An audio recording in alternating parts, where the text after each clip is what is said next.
പക്ഷെ അമ്മയെക്കുറിച്ച് പഠിക്കുമ്പോൾ നിങ്ങളൊന്ന് ഓർത്തു. അതുകൊണ്ടാണ് മാലാഖമെന്ന് പറയുന്നത്, കൃപ നിറഞ്ഞവളേ നിനക്ക് സമാധാനം. പക്ഷെ എന്നാ സമാധാനം കിട്ടിയേ? യൗസേപ്പിന്റെ സാക്ഷ്യം ഇതാണ്, മറിയാമിന്റെ ഉദരത്തിൽ ഉരുവായത് പരിശുദ്ധാത്മാവിനാലാണ്, ഞാൻ മുഖാന്തരമല്ല. ആ സാക്ഷ്യം നൽകുന്നത് യൗസേപ്പാണ്. ബഹുമാനപ്പെട്ട വർഗീസ് മീനടമച്ചൻ നൽകിയ സന്ദേശം ദയവായി തുടർന്ന് ശ്രവിക്കുക.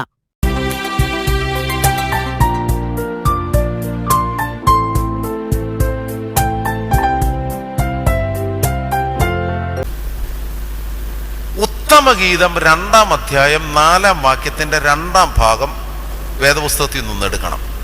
ഉത്തമഗീതം 2-ാം അധ്യായം 4-ാം വാക്യത്തിന്റെ 2-ാം ഭാഗം പരിശുദ്ധ ദൈവമാതാവിനെ, അമ്മയുടെ ശ്രേഷ്ഠതയും അമ്മ പഠിപ്പിക്കുന്ന വിശ്വാസ സ്ഥിരതയും ഒക്കെ പഠിപ്പിക്കുവാൻ പിതാക്കന്മാർ ഉപയോഗിക്കുന്ന ഒരു വാക്യമാണത്. അത്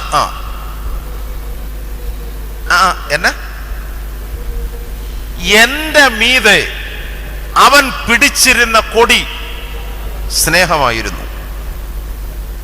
എത്ര മനോഹരമായൊരു വാക്യമാണ്. എന്റെ മീതെ അവൻ പിടിച്ചിരുന്ന കൊടി, ബാക്കി പറ, സ്നേഹമായിരുന്നു. സഹോദരങ്ങളെ, സമയപരിമിതിയാൽ ഞാൻ പറയുന്ന വാക്കുകളെ വിശദീകരണം കൂടാതെ ഞാനങ്ങ് പറയുക. ഒന്ന്, ദൈവസ്നേഹത്തിന്റെ ചരിത്രം, ദൈവസ്നേഹം എന്തെന്നറിഞ്ഞത് പരിശുദ്ധ ദൈവമാതാവിലൂടെയാണ്. തമ്പുരാൻ സ്വർഗം ഉപേക്ഷിച്ചു, കന്യകയുടെ ഉദരത്തിൽ അധിവസിച്ചു. തമ്പുരാൻ സ്വർഗം ഉപേക്ഷിച്ച് കന്യകയുടെ ഉദരത്തിൽ അധിവസിച്ചു. അതുകൊണ്ടാണ് പിതാക്കന്മാർ പറയുന്നത്, അവൾ ദൈവസ്നേഹം ഉദരത്തിൽ വഹിച്ചു. അവൾ ദൈവസ്നേഹം ബാക്കി എന്നാ ഉദരത്തിൽ വഹിച്ചു. മനുഷ്യനോടുള്ള, സുറിയാനിക്കാരുടെ ഭാഷയിൽ പറഞ്ഞാൽ റഹമാസ് നോഷൂസോ, മനുഷ്യ സ്നേഹം, അതാണ് മനുഷ്യാവതാരം. മനുഷ്യരോടുള്ള തമ്പുരാന്റെ സ്നേഹം, അതാണ് കന്യകയുടെ ഉദരത്തിൽ ഉരുവായ ദൈവപുത്രൻ. അതുകൊണ്ട് അമ്മയ്ക്കല്ലാതെ ആർക്ക് പറയാൻ സാധിക്കും, എന്റെ മീതെ അവൻ പിടിച്ച കൊടി, എന്റെ മീതെ അവൻ പിടിച്ച കൊടി സ്നേഹമായിരുന്നു. ഉത്തമഗീതത്തിന്റെ പ്രമേയം സർവശക്തനായ ദൈവം മണവാളനും തെരഞ്ഞെടുക്കപ്പെട്ട ഇസ്രായേൽ മക്കൾ മണവാട്ടി, ഈ ബന്ധമാണ്. പഴയ നിയമത്തിൽ ഈ ബന്ധം, യഹോവയും ദൈവജനവും തമ്മിലുള്ള ബന്ധത്തെ വിശദീകരിക്കാൻ ഈ ഭാര്യ ഭർത്തൃബന്ധം വളരെ ശക്തമായി പറയുന്നുണ്ട്. ഹോശേയ പ്രവാചകൻ പരസംഗം ചെയ്ത യെരൂശലേം തിരികെ വരുന്നതിന് വേണ്ടി നോക്കിപ്പാർത്തിരിക്കുന്ന സ്നേഹനിധിയായ ഭർത്താവിന്റെ സ്ഥാനത്ത് യഹോവയായ ദൈവത്തെ ചിത്രീകരിക്കുന്നുണ്ട്. പുതിയ നിയമത്തിലേക്ക് വരുമ്പം പൗലോസ് അപ്പോസ്തലൻ പറയുന്നത് എത്ര മനോഹരം. മശിഹായും മണവാട്ടിയായ സഭയും. ഈ മണവാട്ടിയായ സഭയുടെ പ്രത്യേകത എന്താ? തെരഞ്ഞെടുക്കപ്പെട്ട ഇസ്രായേൽ അല്ല, മറിച്ച് തെരുവീതിയിൽ ആർക്കും വേണ്ടാതെ ഉപേക്ഷിക്കപ്പെട്ടവൾ. അതുകൊണ്ടാണ് ഓരോ വിവാഹ ശുശ്രൂഷയിലും ചൊല്ലുന്നത്, വിജാതീയ പുത്രിയെ തനിക്ക് മണവാട്ടിയായി തെരഞ്ഞെടുത്ത സ്വർഗീയ മണവാളനായ മശിഹാ തമ്പുരാനെ നിനക്ക് സ്തുതി. ഇതാണ് സഭയുടെ സ്ഥാനം. അതുകൊണ്ട് മണവാട്ടിയായ പരിശുദ്ധ സഭയും പഴയ ഇസ്രയേലും പുതിയ ഇസ്രയേലും എല്ലാറ്റിലും ഉപരി അമ്മ ലോകത്തിന് നൽകുന്ന മനോഹരമായ സന്ദേശത്തിന്റെയും പ്രതികരണമാണ് ഈ വാക്യം. എനിക്ക് മീതെ അവൻ പിടിച്ച കൊടി ശരിക്കു പറ സ്നേഹമായിരുന്നു. പിതാക്കന്മാർ പറയുന്നു, ദൈവസ്നേഹം അവളുടെ ഉദരത്തിൽ ഉരുവായി. അടുത്ത വാക്യം എന്നാന്നോ? ദൈവരാജ്യം അവൾ ഉള്ളിൽ വഹിച്ചു. അതുകൊണ്ടാണ് അപ്രേം മനോഹരമായ വാക്കിൽ വിശദീകരിക്കുന്നു. പിതാവിന്റെ മാർവിൽ നിന്നും, അനാദിയിൽ പിതാവിന്റെ മാർവിൽ നിന്നും സ്വമനസാലെ ഇറങ്ങി കന്യകയുടെ മടിയിൽ വസിച്ചവൻ, അതാണ് മശിഹാ തമ്പുരാൻ. പിതാവിന്റെ മാർവിൽ അനാദിയിൽ അധിവസിച്ചവൻ കാലസമ്പൂർണതയിൽ കന്യകയുടെ മടിയിൽ വസിച്ചു. അതുകൊണ്ടാണ് പിതാക്കന്മാർ പറഞ്ഞത്, ഒന്നാമത് അവൾ ദൈവരാജ്യം ഉദരത്തിൽ സ്വീകരിച്ചു, ദൈവസ്നേഹം ഉദരത്തിൽ സ്വീകരിച്ചു.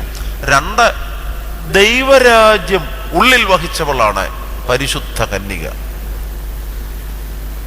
പക്ഷെ അമ്മയെക്കുറിച്ച് പഠിക്കുമ്പോൾ നിങ്ങളൊന്ന് ഓർത്തു. അതുകൊണ്ടാണ് മാലാഖം എന്ന് പറയുന്നത്, കൃപ നിറഞ്ഞവളെ നിനക്ക് സമാധാനം. പക്ഷെ എന്നാ സമാധാനം കിട്ടിയേ?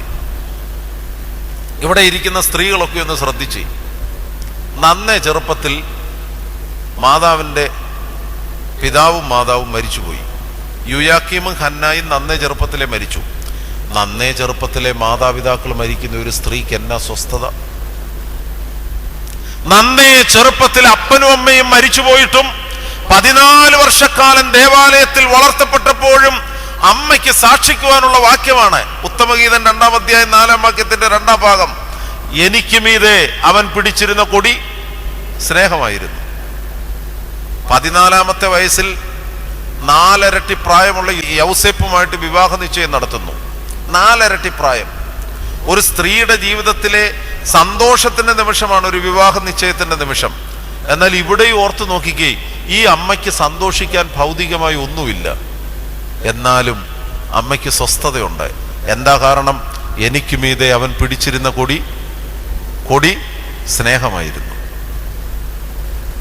വിവാഹ നിശ്ചയ സമയത്താണ് ഗർഭിണി എന്നറിയപ്പെടുന്നത്. വിശുദ്ധ മത്തായിയുടെ സുവിശേഷം 1-ാം അധ്യായം 24-25 വാക്യങ്ങൾ വളരെ ശ്രദ്ധേയം. യൗസേപ്പ് നിശ്ചയിച്ചു ആരും അറിയാതെ ഇവളെ ഉപേക്ഷിക്കണം. അതേസമയം യൗസേപ്പ് ഒരു സ്വപ്നം കണ്ടു. ആ സ്വപ്നത്തെ കുറിച്ചാണ് വിശുദ്ധ മത്തായിയുടെ സുവിശേഷം 1-ാം അധ്യായം 24-ാമത്തെ വാക്യം. യൗസേപ്പ്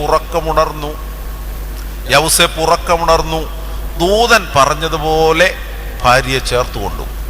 എന്നാ പറഞ്ഞതെന്ന് വേദപുസ്തകത്തിലില്ല. എന്നാ സ്വപ്നം കണ്ടെന്നും വേദപുസ്തകത്തിലില്ല. അതേസമയം യൗസേപ്പിനുണ്ടായ വെളിപാടിന്റെ ഞായറാഴ്ച അതിന്റെ സന്ധ്യാപ്രാർത്ഥനയിൽ പാമ്പാക്കട നമസ്കാരത്തിൽ കിടപ്പുണ്ട് യൗസേപ്പിന്റെ സ്വപ്നം എന്നാന്ന്. ആരും ശ്രദ്ധിച്ചു കാണത്തില്ല. എന്നാന്നോ സ്വപ്നം? അത് സുറിയാനിക്കാരുടെ മനോഹരമായ ഒരു പാരമ്പര്യമാണ്. നീതിമാനായ യൗസേപ്പ് ഒരു സ്വപ്നം കണ്ടു. എന്താ സ്വപ്നം? ഒരു കൊട്ടാരം. ആ കൊട്ടാരത്തിന്റെ വാതിൽ അടച്ചിരിക്കുന്ന കൊട്ടാരം. അതാണ് യൗസേപ്പ് കണ്ട സ്വപ്നം. പക്ഷെ ഒരു കാര്യം കൂടെ മനസ്സിലായി. കൊട്ടാരത്തിന്റെ വാതിൽ അടച്ചിരുന്നിട്ടും രാജാവ് അതിനകത്ത് വസിക്കുന്നു. സാധാരണ നമ്മളൊരു വീട്ടിലേക്ക് എന്നു ഗേറ്റ് അടച്ചിട്ടിരിക്കുക. നമ്മൾ അന്നേരം ചിന്തിച്ചു വീട്ടിൽ ആരും കാണത്തില്ല. അതിനാണ് ഇൻഫറൻസ് എന്ന് പറയുന്നത്. നമ്മളൊക്കെ വിലയിരുത്തുന്നത് in accordance with our usual inferences. വാതിലടച്ചിരിക്കുകയാണെങ്കിൽ നമ്മുടെ ചിന്ത അകത്താരുമില്ല. നമ്മൾ പ്രിൻസിപ്പാളിനെ കാണാൻ വേണ്ടി കോളേജിന്റെ ഓഫീസിലേക്ക് എന്നു. പ്രിൻസിപ്പാളിന്റെ റൂം പുറത്ത് നിന്ന് പൂട്ടിയിരിക്കുകയാണ്.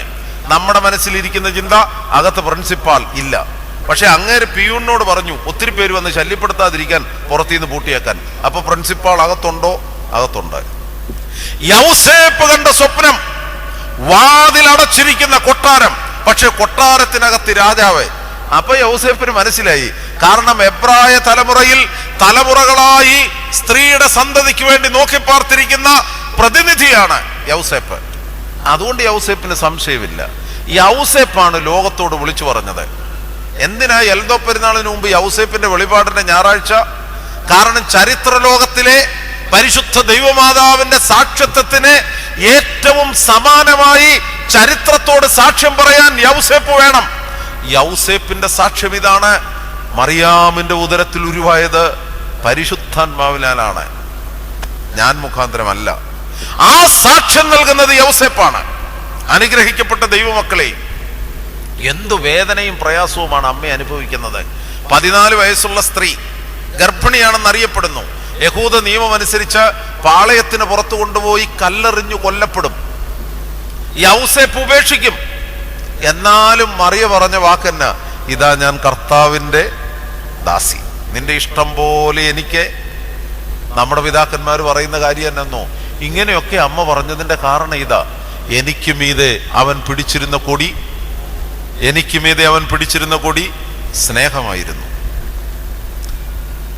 ഈ പാശ്ചാത്യ സഭയിലൊക്കെ മേരി എന്ന വാക്കിന്റെ അർത്ഥം ഗാർഡനർ, തോട്ടക്കാരി എന്നൊക്കെയാണ്. എന്നാൽ സുറിയാനിക്കാരും സെമറ്റിക്കാരും അങ്ങനെയല്ല പറയുന്നത്. മറിയ, മറിയ. എന്നെ മറിയയുടെ അർത്ഥം മറിയോ ഈൻ, ഗോഡ് ഈസ് മൈ ലോർഡ്, തമ്പുരാനാണ് എന്റെ ഉടയവൻ. അതാണ് മറിയ എന്ന വാക്കിന്റെ തന്നെ അർത്ഥം. അതുകൊണ്ട് അമ്മ പറഞ്ഞത് നിന്റെ ഇഷ്ടം പോലെ എനിക്ക് ഭവിക്കട്ടെ. അനുഗ്രഹിക്കപ്പെട്ട ദൈവമക്കളെ, പുത്രനെ പ്രസവിക്കുന്നതിന് വേണ്ടി ബേത്ലഹേമിലെ ഓരോ സത്രത്തിന്റെ വാതിക്കലൂടെയും ഈ പാവപ്പെട്ട പെങ്കൊച്ച് 9 മാസം ഗർഭിണിയായ പെൺകുട്ടി നടക്കുകയാണ്. എന്തൊരു സമ്മർദ്ദം, എന്തൊരു വേദന, എന്തൊരു മനപ്രയാസം അമ്മ അനുഭവിച്ചിട്ടുണ്ട്. എന്നാലും അമ്മയ്ക്ക് വിഷമയില്ല. എന്താ കാരണം എന്നറിയാവോ? ഉത്തമഗീതം 2-ാം അധ്യായം 4-ാം വാക്യത്തിന്റെ 2-ാം ഭാഗം, എനിക്ക് മീതെ അവൻ പിടിച്ചിരുന്ന കൊടി സ്നേഹമായിരുന്നു. അമ്മയ്ക്ക് ശരിക്കറിയാം ഈ ഉദരത്തിൽ വളർന്നു വരുന്നത് ദൈവസ്നേഹമാണ്. ഞാൻ അവസാനിപ്പിക്കുന്നു. 33-ാമത്തെ വയസ്സിൽ പച്ചമാംസം പിച്ചു ചീന്തുകയാണ് ഗോകുൽത്താഴ് ഉത്തങ്ക ശൃംഗത്തിൽ. 33-ാമത്തെ വയസ്സിൽ പച്ചമാംസം പിച്ചു ചീന്തുകയാണ്. നമ്മുടെ പിതാക്കന്മാരുടെ വിശദീകരണത്തിൽ 2 നിമിഷങ്ങൾ ശീമോൻ പറഞ്ഞതുപോലെ അമ്മയുടെ ഉള്ളിലൂടെ വാള് കടന്ന 2 നിമിഷങ്ങളുണ്ട്. ഒന്ന്, എനിക്ക് ദാഹിക്കുന്നു എന്ന് കർത്താവ് നിലവിളിച്ചപ്പം. കർത്താവിന്റെ ക്രൂശ് മരണം മൊത്തത്തിൽ തന്നെ അമ്മയ്ക്ക് ദുഃഖ കാരണമാണ്, യാതൊരു സംശയവും വേണ്ട. എന്നാൽ എനിക്ക് ദാഹിക്കുന്നു എന്ന് പറഞ്ഞപ്പം ആ അമ്മയുടെ ഹൃദയം മുറിക്കപ്പെട്ടു. എന്താ കാരണം? 33 വർഷം വെള്ളമെടുത്തു കൊടുത്ത അമ്മ ഈ പുത്രൻ വെള്ളത്തിനു വേണ്ടി ദാഹിക്കുന്നത് കണ്ട് കുരിശിന്റെ ചുവട്ടിൽ നിൽക്കുന്നു. അതിലും അർത്ഥതലം, എന്റെ അരികിൽ വന്ന് കുടിക്കുന്നവൻ ഒരു നാളും ദാഹിക്കത്തില്ല എന്ന് വിളിച്ചു പറഞ്ഞ ജീവജലം ക്രൂശിന്റെ മുകളിൽ ജലത്തിനു വേണ്ടി ദാഹിക്കുന്നത് അമ്മ കണ്ടു.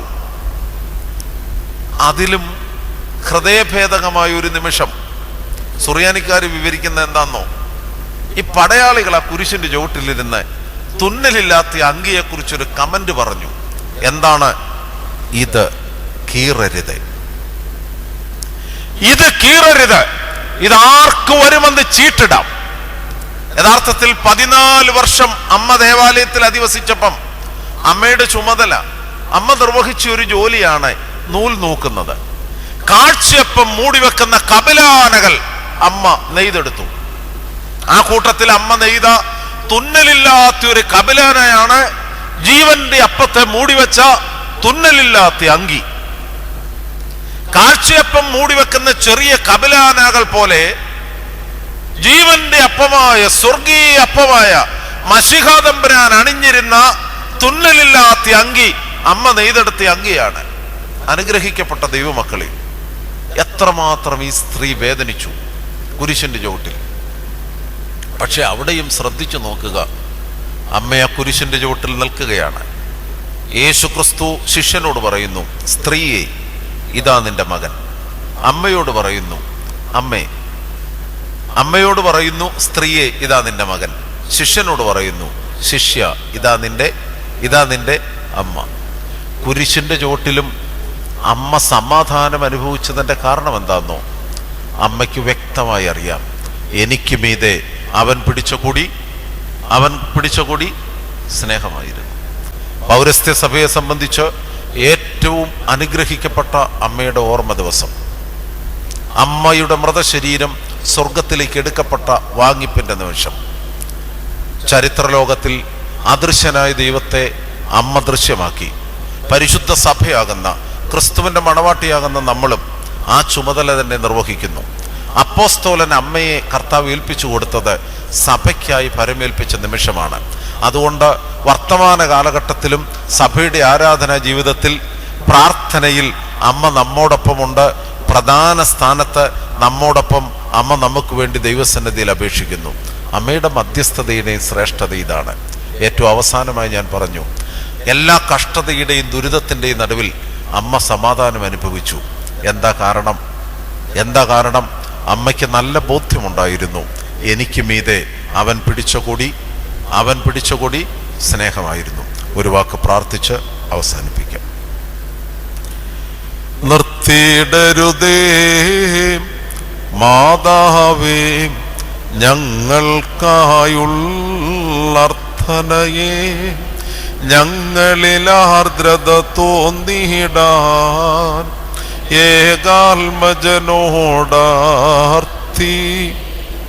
കാരുണ്യവാനും സർവശക്തനും ഞങ്ങളെ കരുതുന്നവനുമായ സ്വർഗസ്ഥ പിതാവേ, പരിശുദ്ധ ദൈവമാതാവിൻ്റെ ഓർമ്മ പെരുന്നാൾ യോഗ്യമായ വിധം ആചരിക്കുന്നതിന് അവിടുന്ന് ഞങ്ങളെ പ്രാപ്തരാക്കണമേ. ഞങ്ങളുടെ ബലഹീനതകളെയും കുറവുകളെയും പരിഹരിച്ച് അമ്മയോട് ഒരുമിച്ച് തിരുസന്നിധിയിൽ നിലകൊള്ളുവാനും നിന്നെ സ്തുതിപ്പാനും, ദൈവമേ അവിടുത്തെ സാന്നിധ്യം ലോകത്തിന് വ്യക്തമാക്കി കൊടുക്കുന്ന രക്ഷാകര പ്രവർത്തനം നിർവഹിപ്പാനും ഞങ്ങളെ ശക്തീകരിക്കണമേ. ദൈവമായ കർത്താവേ, പരിശുദ്ധ ദൈവമാതാവിൻ്റെ മധ്യസ്ഥത ഞങ്ങളോടൊപ്പം ഒരുമിച്ചിരുന്ന് തിരുസന്നിധിയിൽ പ്രാർത്ഥിക്കുന്ന സഹവാസത്തിൻ്റെ ശ്രേഷ്ഠതയാകുന്നു. ഈ സത്യം മനസ്സിലാക്കുവാൻ ഞങ്ങൾക്ക് കൃപ നൽകണമേ. അമ്മ അനുഭവിച്ച ദൈവസ്നേഹം, അമ്മ ഉൾക്കൊണ്ട ദൈവസ്നേഹം കർത്താവെ ഉൾക്കൊള്ളുവാൻ ഞങ്ങളെയും ശക്തീകരിക്കണമേ. യഥാർത്ഥത്തിൽ മനുഷ്യാവതാരം ചരിത്രത്തിൻ്റെ ഒരു നിമിഷം നടന്നതല്ല. ഇന്നും ഞങ്ങളുടെ ഉള്ളിൽ ക്രിസ്തു ഉരുവാകുന്ന നിമിഷം, ദൈവസ്നേഹം ഞങ്ങളിൽ ഉരുവാകുന്ന നിമിഷം, അത് ചരിത്ര ലോകത്തിലേക്ക് അദൃശ്യനായി ദൈവം ദൃശ്യമാകുന്ന മനോഹര നിമിഷമായി മനസ്സിലാക്കുവാൻ ഞങ്ങൾക്ക് ശക്തി നൽകണമേ. ദൈവമായ കർത്താവേ, ഞങ്ങളുടെ ബലഹീനതകളെയും കുറവുകളെയും അവിടുത്തെ കരുണാസമുദ്രത്തിങ്കൽ കഴുകി ശുദ്ധീകരിക്കണമേ. പരിശുദ്ധ ദൈവമാതാവേ, ഞങ്ങൾക്ക് വേണ്ടി അപേക്ഷിക്കണമേ. സഭയെയും അതിലെ എല്ലാ സുവിശേഷ പ്രവർത്തനങ്ങളെയും അനുഗ്രഹിക്കണമേ.